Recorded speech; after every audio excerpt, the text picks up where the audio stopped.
नमस्कार साथियों, स्वागत है आप सभी का आपके अपने यूट्यूब प्लेटफ़ॉर्म पर। सेशन को प्रारंभ करूँ आपसे अपील करूँगा कि यदि आप चैनल पर पहली बार विज़िट किए होंगे तो सब्सक्राइब ज़रूर कर दीजिएगा और वीडियो को सभी लोग लाइक कर दीजिएगा। कई बार जागरूकता होने के बाद भी बड़ी भारी गलतियाँ हो जाती हैं हम लोगों से। ख़ास करके जब बात आती है अपनी डिग्री लेने की, अपने डिप्लोमा करने की, तो कई बार ऐसा होता है कि हम लोग नियमों को ध्यान नहीं रख पाते हैं, जोश-जोश में डिग्रियाँ हासिल कर लेते हैं जिसका खामियाज़ा हमको भविष्य में जाकर के चुकाना पड़ता है। ऐसा ही मामला निकल कर के सामने आया है। नौकरी के साथ पढ़ाई का मामला और पढ़ाई के साथ भी पढ़ाई का मामला, यानी कि 2 एक साथ डिग्रियाँ लेने का मामला। इन खबरों से, इन जानकारियों से हमें सीख लेनी चाहिए कि भविष्य में ऐसी गलतियाँ हमारे साथ ना हो कि बना-बनाया करियर हमारा चौपट हो जाए। आइए इस खबर में चर्चा करते हैं, क्या कुछ मामला है और टीजीटी, पीजीटी, एनओसी का नियम क्या आ रहा है उसको लेकर के बात करेंगे। यहाँ पर आज अखबारों में देख सकते हैं, अमर उजाला की ये खबर है कि लेखपाल व अन्य नौकरी संघ किया डीएलएड बीटीसी प्रमाण पत्र निरस्त। अब आइए ध्यान से समझिए, बहुत से लोगों ने नौकरी करते रहने के साथ-साथ क्या कर लिया था डीएलएड कर लिया था। प्रयागराज से ये खबर है कि प्राथमिक व उच्च प्राथमिक शिक्षक भर्ती के लिए आवश्यक डिप्लोमा इन एलिमेंट्री एजुकेशन, जिसको डीएलएड कहा जाता है, पूर्व नाम बीटीसी था।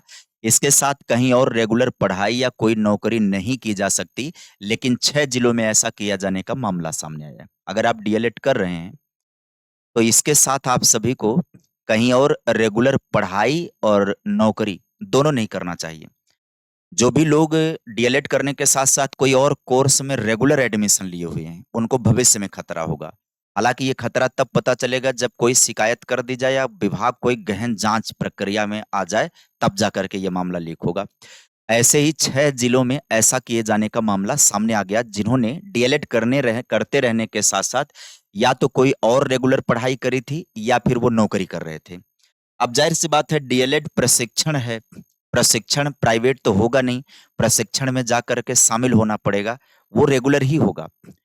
अब यहाँ पर बात आई कि ऐसे अभ्यर्थियों को प्रदान किया गया डीएलएड बीटीसी प्रमाण पत्र उत्तर प्रदेश परीक्षा नियामक प्राधिकारी ने शिकायत की जाँच करने के बाद निरस्त कर दिया। 2 साल तो इधर बर्बाद हो गया, ये गया, पैसे बर्बाद हुए, लेकिन और क्या नुकसान हुआ समझिए। डीएलएड प्रशिक्षण 2 वर्षीय रेगुलर पढ़ाई का डिप्लोमा कार्यक्रम है। इसमें अभ्यर्थियों के निर्धारित प्रशिक्षण संस्थान, जिला शिक्षा व प्रशिक्षण संस्थान यानी डायट या निजी प्रशिक्षण संस्थान में नियमित उपस्थिति अनिवार्य है, निश्चित तौर पर।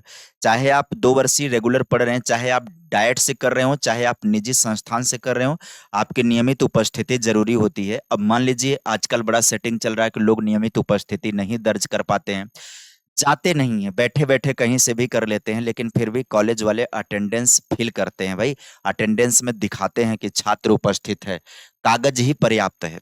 आप गए या ना गए वो मामला नहीं है, मामला कागज़ पर्याप्त है आपके खिलाफ है। अगर आप कहीं और पढ़ाई कर रहे हैं, कहीं और आपकी अटेंडेंस लग रही, कहीं नौकरी कर रहे हैं, कहीं और अटेंडेंस लग रही है, तो आप अपने लिए खतरा खड़े कर रहे हैं। ऐसे में ये लोग समझ नहीं पाए। इसके विपरीत कुछ अभ्यर्थियों ने सरकारी कार्यालयों में किसी न किसी पद पर सेवा देते हुए डीएलएड या बीटीसी प्रशिक्षण प्राप्त किया। प्रशिक्षण पूर्ण हो जाने के बाद कई वर्ष बाद कुछ अभ्यर्थियों के विरुद्ध पीएनपी कार्यालय में अलग-अलग शिकायतें की गई, जिसके तत्कालीन पीएनपी सचिव अनिल भूषण चतुर्वेदी ने जाँच कराई। अब जाँच कराई तो हुआ क्या? इससे एक प्रकार का प्रकरण एटा जिले का है। एटा के एक अभ्यर्थी ने लेखपाल के पद पर कार्यरत रहते हुए 2014 बैच में बीटीसी प्रशिक्षण प्राप्त किया। इसी तरह 2013 बैच में बीटीसी प्रशिक्षण के समय गाजीपुर के एक अभ्यर्थी अनुदेशक के रूप में कार्यरत रहे। मतलब वो उधर डीएलएड कर रहे हैं, उधर वो कार्यरत हैं। इसके अतिरिक्त चंदौली के अभ्यर्थी ने बीटीसी प्रशिक्षण बैच 2015 के दौरान चिकित्सा विभाग में डाटा ऑपरेटर के पद पर ड्यूटी की। जबकि कौशाम्बी के अभ्यर्थी ने पंचायत सहायक के रूप में कार्यरत रहने के दौरान डीएलएड प्रशिक्षण बैच 2022 पूरा किया। अच्छा, ये लोग ऐसे-ऐसे पदों पर कार्यरत हैं कि इन्हें लगा कि इस पद पर तो रहना नहीं है, आगे निकलना है, आगे पदों पर जाना है, तो लगे हाथ हम प्रशिक्षण कर लें, तो आगे मौके मिल जाएँगे। ये मेरठ और कासगंज में भी ऐसे ही मामले सामने आए कि शिकायत सही मिलने पर पीएनपी ने इनके प्रमाण पत्र निरस्त कर सूचना संबंधित प्रशिक्षण संस्थानों को भेज दिया है। और इस प्रमाण पत्र ही निरस्त नहीं हुआ, उसके साथ-साथ इनकी नौकरियों को भी खतरा हो जाता है। ठीक है? ये वाली समस्या आ गई।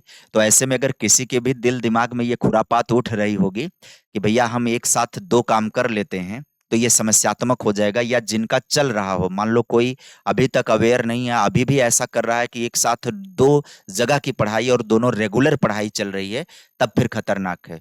दोनों अगर दो जगह में से एक जगह रेगुलर एक जगह प्राइवेट है तो मामला ठीक है ना, या दोनों प्राइवेट है तो ये तो हो सकता है, लेकिन रेगुलर के साथ रेगुलर नहीं चल पाएगा। अब एक और नई जानकारी, एक और नई बात है, सीट बचाने के लिए टीजीटी पीजीटी भर्ती में मांगी एनओसी की अनिवार्यता। बात क्या है, ध्यान से समझिएगा। राज्य ब्यूरो प्रयागराज जो कार्यरत अध्यापक हैं उनके लिए ये स्पेशल हो जाएगा। प्रशिक्षित स्नातक टीजीटी और प्रवक्ता संवर्ग पीजीटी की आने वाली नई भर्ती में उसी पद पर पहले से कार्यरत अभ्यर्थियों के लिए अनापत्ति प्रमाण पत्र एनओसी अनिवार्य किए जाने की मांग की जा रही है। जाहिर सी बात है, ये जायज है कि भाई एनओसी की मांग करनी जायज बात है, क्योंकि जो उसी पद पर कार्यरत लोग हैं, जैसे टीजीटी पर कार्यरत लोग पुनः टीजीटी में अप्लाई करेंगे, पीजीटी में अप्लाई करेंगे, पीजीटी में अप्लाई करेंगे तो चलो वो पद बड़ा करना चाह रहे हैं, पीजीटी में कार्यरत लोग पीजीटी में अप्लाई करें, टीजीटी में कार्यरत लोग टीजीटी में अप्लाई करें। ऐसा क्यों करेंगे? वो केवल स्थान परिवर्तन के लिए काम करेंगे कि अगर अच्छी रैंक ला करके हम जगह बदल जाएगी तो हम अपने डिस्ट्रिक्ट के करीब आ सकते हैं, ये वाली बात होती है। तो बहुत से लोग आवेदन कर देते हैं, अब उनके लिए एनओसी की डिमांड की जा रही है।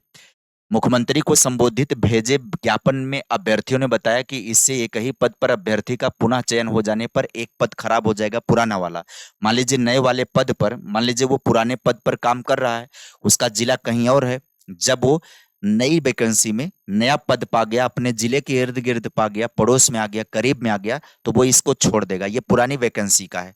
मान लीजिए ये वैकेंसी पुरानी में है, उसमें वो नियुक्ति पाया है, उसने नई वैकेंसी में नई जगह चुन ली, तो वो वाला पद तो खाली चला गया, तो एक अभ्यर्थी की जगह खराब हो गई, एक बेरोजगार इस कुर्सी पर आकर के बैठता, और ये साहब क्या किए, वो वाली अपनी वाली छोड़ करके दूसरे का हक मार बैठे। आप कहेंगे साहब हम टैलेंटेड हैं, पढ़ाई लिखाई करके क्वालिफाई करेंगे, तो अपना टैलेंट दिखाइए ना वहां। उसको खाली छोड़ दे रहे हैं, उस पर कौन नौकरी करेगा बेरोजगारी का मारामारी में? तो ये वाली स्थिति, तो इसको लेकर के ज्ञापन सौंपा गया है कि भाई एनओसी जरूरी कर दिया जाए।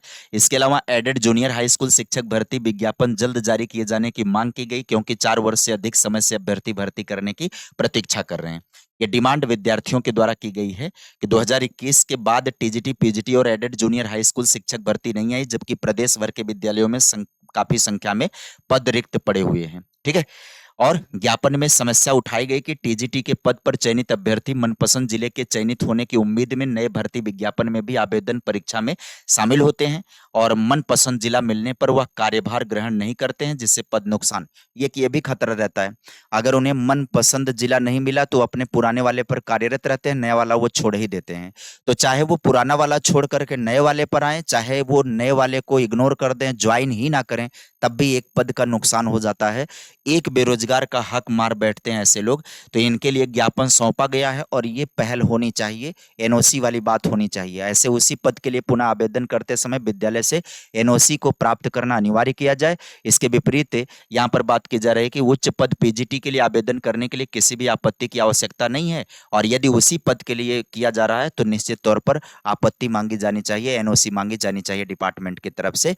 नहीं तो सब के सब आवेदन करके जिला बदलने को लेकर के परेशान है। कोई नौकरी के लिए परेशान है तो कोई अपनी सुविधा के लिए परेशान है। यही तो चल ही रहा है भाई, सब अपने अपनी सुविधा के अनुसार आराम की स्थिति में आना चाह रहे हैं, और इसके कारण से कई बार बेरोजगारों का नुकसान हो जाता है। जो नए को पद मिलना चाहिए वो नहीं मिल पाता है। फिलहाल आज के लिए सेशन में बस बातें इतनी ही, मुलाकात करेंगे फिर अगले सेशन में किसी नई जानकारी के साथ, नए अपडेट के साथ। इसी तरीके से वीडियो में लगातार इस प्लेटफॉर्म पर देते रहता हूं, जो भी छोटी बड़ी अपडेट होती है, कोई भी जानकारी होती है, वो वीडियो में लेकर के आ जाता हूं। तो आप लोगों को चैनल को सब्सक्राइब कर लेना चाहिए, ताकि इस तरीके की आप सभी को अपडेट साथ समय मिलती रहे। Bye bye, take care, thank you.